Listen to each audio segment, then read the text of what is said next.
Nitiere gimoko pod ok understand kaluwore gi nikech awinjo kowuoyo on road development levy mimedo kachacha ka owacho nogole. Kimedo mafuta kiketo taxes on mafuta gima timre ni na chau kanyisi ni nitiere wang'eyo the micro factors and the macro factors, yeah. Micro factors buru affect households, buru affect businesses moko matindo gidonge. To household will affect nadi. Teneni jaohala cha kodhi ng'iepo nyaka ang' odhi oyud product mobedo manufactured in a factory. Now, the manufacturing process mag gigi kata na loso mag mwandu mwatiyo gogi itiyo gi factories gitiyo kod stima. Ineno a good number of factories magwa mawan go Kenya ka watiyo gi stima in mondo mi walos mwandu gi.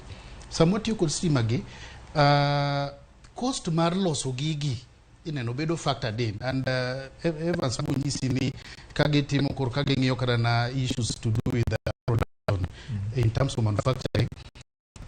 One gi the cost of materials to one gi cost bende mag overheads ma electricity kata stima en achiel kuom overheads gi.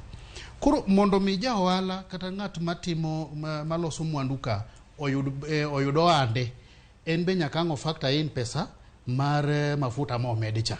Mane mo miyudo ka koro mafuta samo ang' omede to omede, medruok ne cha di affect mwandu mamoko bende. Neno nekichi gima duong' kai ma wang'iyo emeto kai ni nitiere transport cost.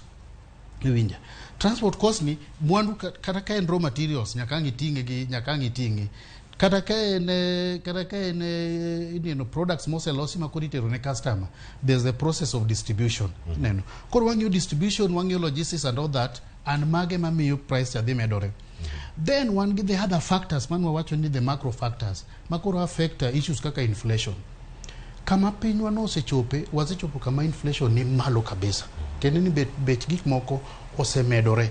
Ma jang'iepo onge gi power monyalo ng'iepo go. Nikech kan gi pesa mengo yudo ka pesa cha koro tin, pesa madong ne a household mondo ng'iew go other things bedo matin nikech bech gik moko osedhi malo. Iwinjo koro mano kendo affect the general growth mar uchumi mar piny nikech mwandu nitiere to kwanyal ng'iew gi.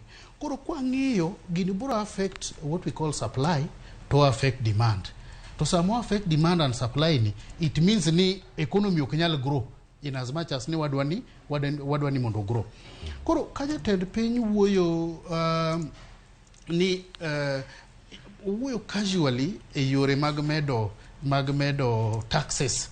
Iwinja to okong'iyo the bigger picture magini dhi nyogo piny. Nikech piny kama nosechope piny issues kaka mag mafuta ma gini